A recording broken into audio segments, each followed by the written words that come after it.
A single machine, 180 tons, $200 million. Without it, there are no iPhones, no AI, no modern world. Only one company on Earth can build it. But now, Russia claims they've cracked the code. And if they're right, everything changes. Look at the device in your hand right now. That sleek smartphone, that powerful laptop, that electric car parked in your driveway. Inside each one lies something extraordinary. A microchip.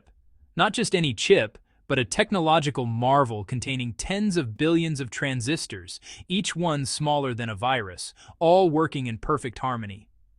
But here's what most people don't know. Every single one of those advanced chips, whether it powers an iPhone, a Tesla, or a military drone, was made possible by a machine so complex, so expensive, and so rare that only one company in the entire world knows how to build it.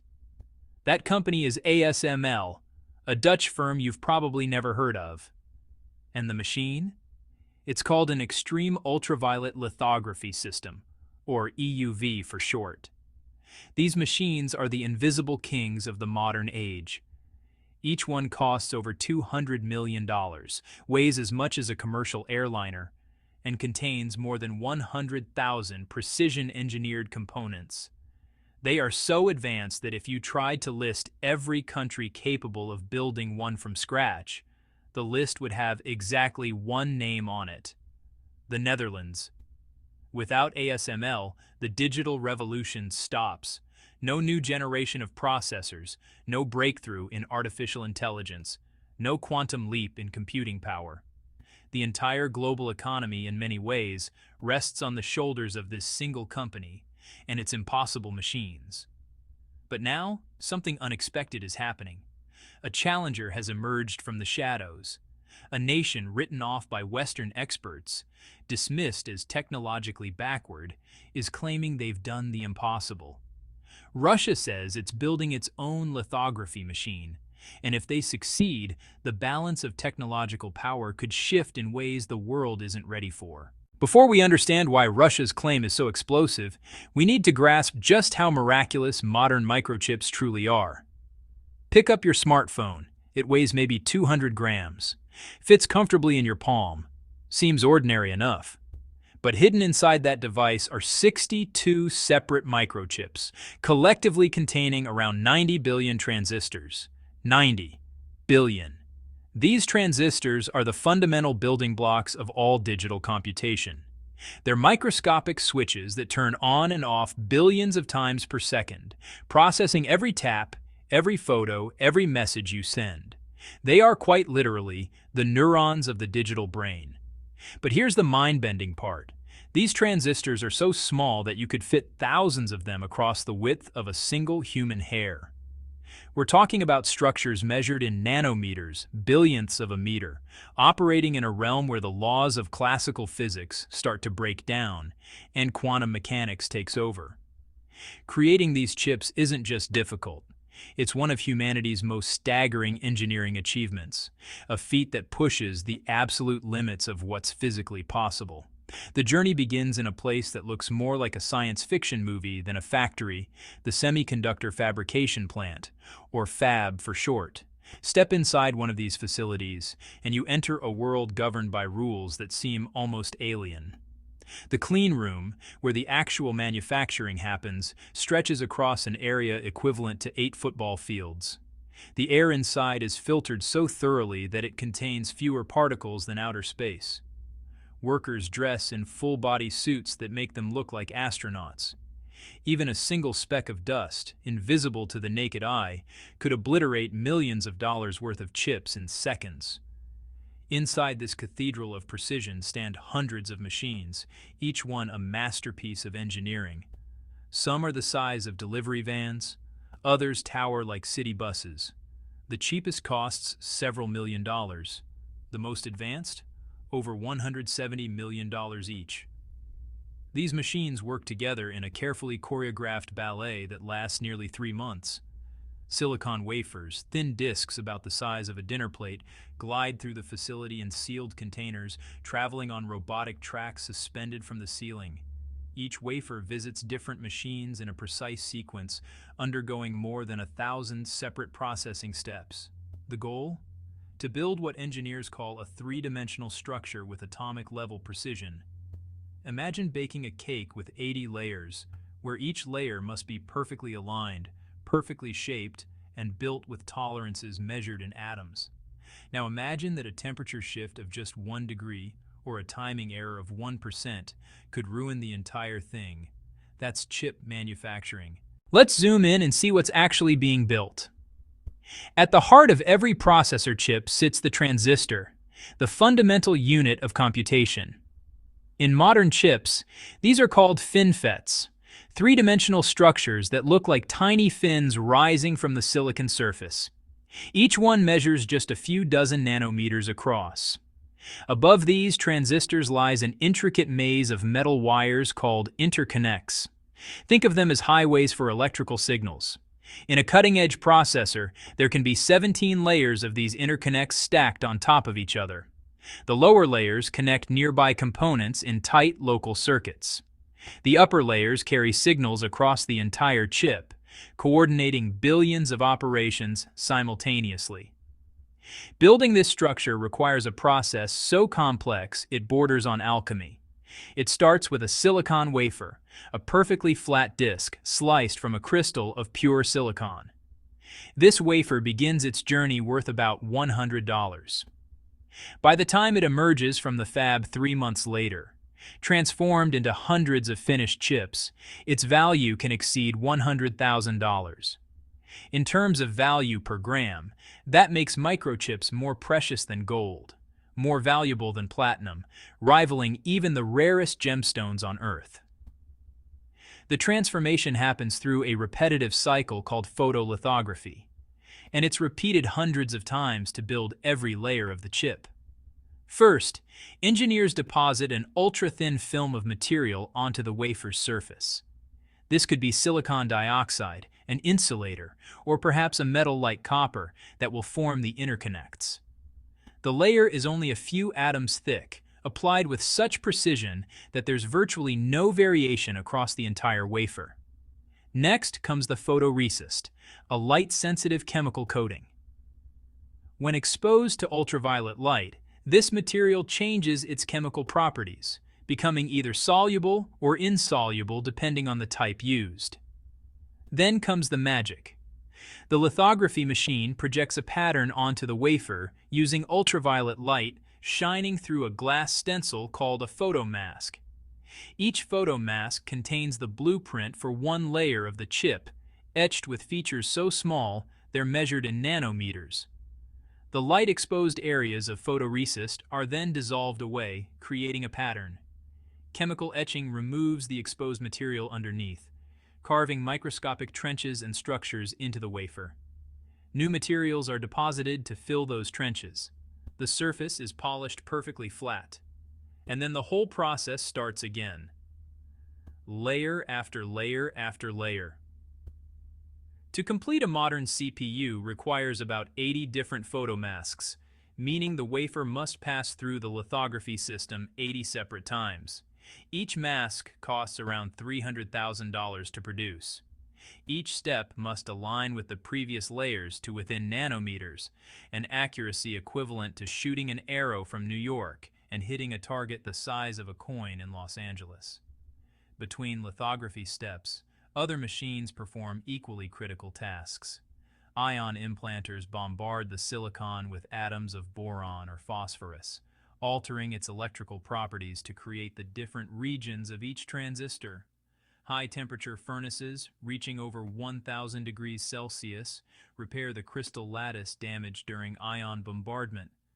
Deposition systems add layers of metals and insulators with atomic precision. Etching machines carve them away, creating three-dimensional structures. Chemical-mechanical polishing tools grind the surface flat again, removing excess material while maintaining perfect uniformity. After every few steps, the wafers undergo rigorous cleaning with ultra-pure water, removing even single-molecule contaminants. Then come the inspection machines, which use electron microscopes to scan every square millimeter of the wafer. searching for defects smaller than 1,000th the width of a human hair.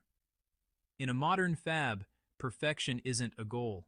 It's the minimum acceptable standard. A single error, invisible to any optical microscope, can destroy millions of transistors and render an entire chip worthless. Among all the machines in a semiconductor fab, one stands above the rest. One machine so advanced, so impossibly complex, that it represents the pinnacle of human technological achievement. The Extreme Ultraviolet Lithography System, the EUV machine.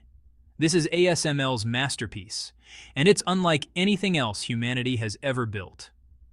Standing several meters tall and stretching across the length of a city bus, an EUV lithography machine contains over 100,000 precision parts sourced from hundreds of suppliers across multiple continents.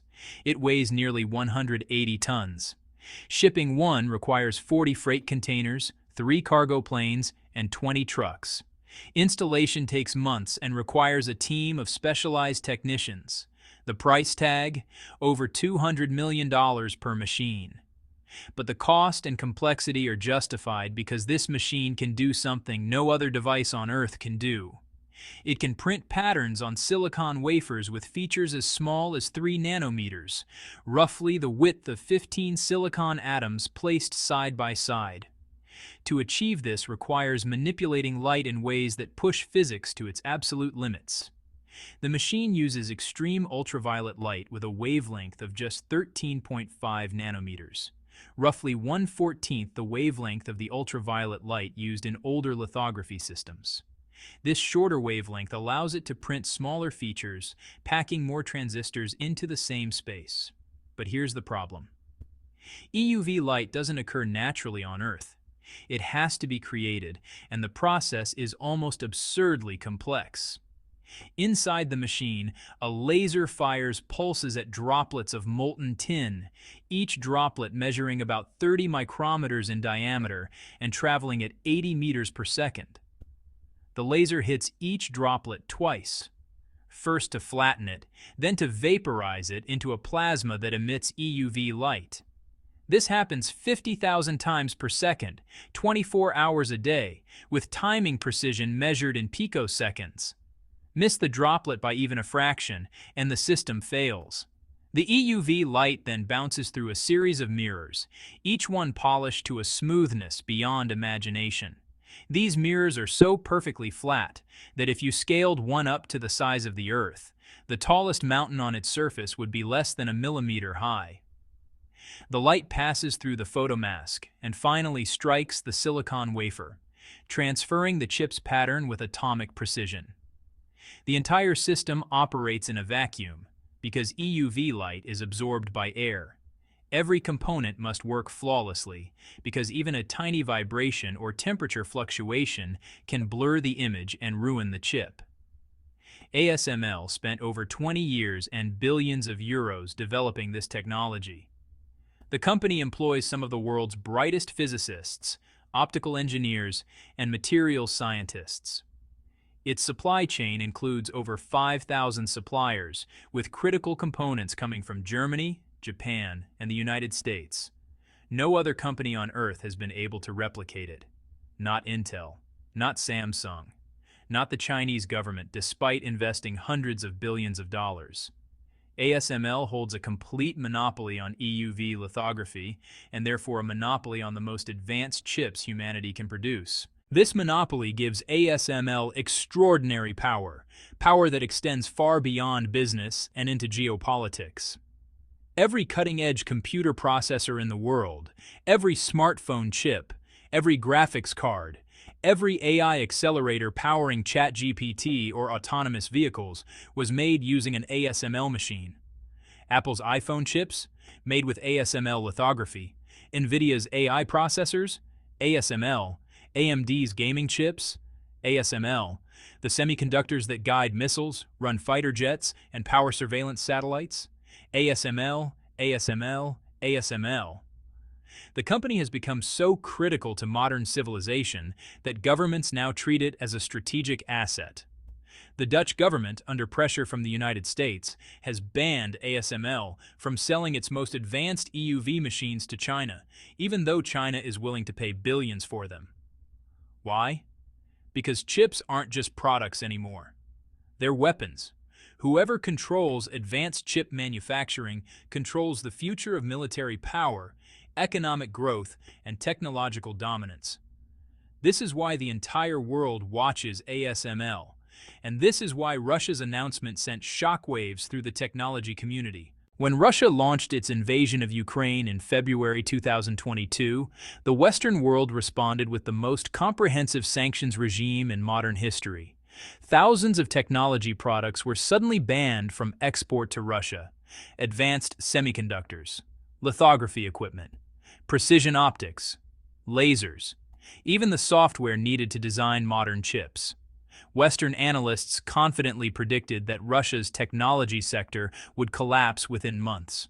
How could Russian companies compete without access to ASML machines, without NVIDIA chips, without the entire ecosystem of Western technology? The answer seemed obvious. They couldn't. Russia would be technologically isolated, forced to rely on outdated equipment and increasingly obsolete chips. Its military would suffer. Its economy would stagnate. The sanctions would work. But something unexpected happened. Instead of collapsing, Russia's scientific community mobilized. Deep inside laboratories in St. Petersburg, Moscow, and Novosibirsk, physicists and engineers began working on a solution that seemed impossible, building their own lithography machine. Not a copy of an old Western design, not a modified import. A completely domestic system, designed and built entirely in Russia, using Russian components, Russian optics, and Russian know-how. In 2023, Russia's Ministry of Industry and Trade quietly launched a multi-billion ruble project to develop indigenous photolithography systems. The goal was audacious: create machines capable of producing chips competitive with Western technology, breaking the ASML monopoly once and for all. Western media barely noticed. Those who did wrote dismissive articles. Russia didn't have the expertise, they said. The technology was too complex. It would take decades, maybe centuries. Some experts claimed it was physically impossible for any country except the Netherlands to build EUV machines. They were wrong. In early 2024, researchers at St. Petersburg Polytechnic University made an announcement that stunned the semiconductor world. They revealed a working prototype of a next-generation photolithography system built entirely from Russian components. But here's where it gets interesting. They hadn't tried to copy ASML's EUV approach. Instead, they'd taken a completely different path. So, the Russian machine uses X-ray lithography, a technology that's been studied for decades but honestly never successfully commercialized. X-rays have even shorter wavelengths than EUV light, which, at least in theory, allows for even smaller features to be printed on chips. But you know, the technology has always faced what seemed like insurmountable challenges. X-rays are incredibly difficult to focus and control. They're absorbed by most materials, making things even trickier. And creating a bright enough X-ray source? Well, that requires enormous amounts of energy. For years, Western researchers explored X-ray lithography before ultimately abandoning it in favor of EUV. The consensus was pretty clear. X-ray lithography was a dead end, just too unstable and inefficient to ever work at industrial scale. But now, the Russian team claims they've solved these fundamental problems. Their breakthrough, they say, centers on a plasma-based light source that generates X-rays with enough brightness and stability for chip manufacturing. Instead of using lasers and tin droplets like ASML's EUV system, the Russian design uses a different physical process, one that's reportedly cheaper, more efficient, and easier to scale. If that's true, well, that would be nothing short of revolutionary, not just for Russia, but for the entire world. Imagine a lithography technology that doesn't require the impossible precision of ASML's mirrors, doesn't need a vacuum chamber the size of a bus, and doesn't cost $200 million per machine.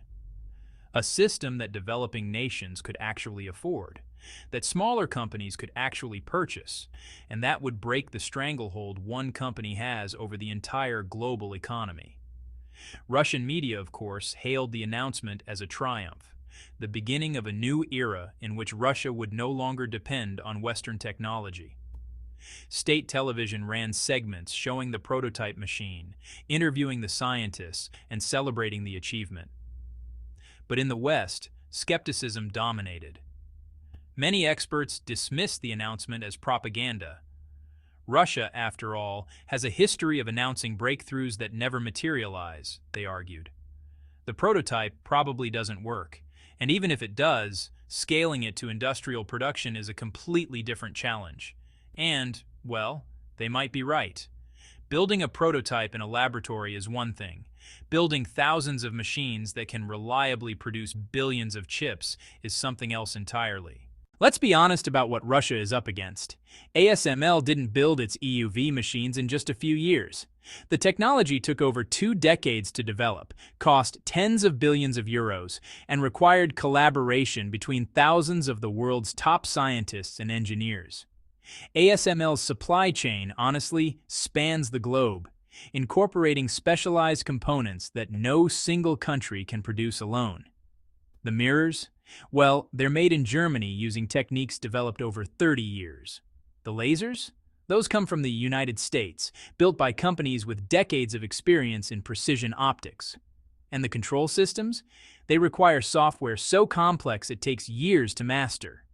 Even China, with its massive state funding, its armies of engineers, and its willingness to spend whatever it takes, hasn't been able to build a comparable EUV machine. And China has advantages Russia doesn't access to more global suppliers, a larger scientific workforce, and a more developed semiconductor industry. So, if China couldn't do it, how can Russia? There's also the question of whether X-ray lithography can truly work at scale. Yes, the Russian team has a prototype, but prototypes don't manufacture chips. Industrial production requires machines that can run 24/7 for years, processing thousands of wafers per month, maintaining nanometer-level precision through temperature swings, vibrations, and the gradual degradation of components. ASML's machines achieve this through incredible engineering, sophisticated vibration isolation, active temperature control, predictive maintenance systems, and real-time error correction. Every single component is designed for extreme reliability. Does Russia have the manufacturing capability to build this level of precision at scale? Can they source the ultra-pure materials needed? Do they have the metrological equipment to verify nanometer-level accuracy? These are open questions, and frankly, the answers aren't all that encouraging. And yet, we shouldn't dismiss Russia's effort entirely.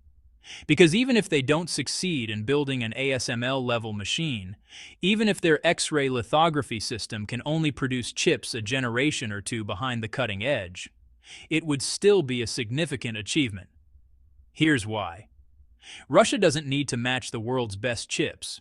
They just need chips good enough for their purposes.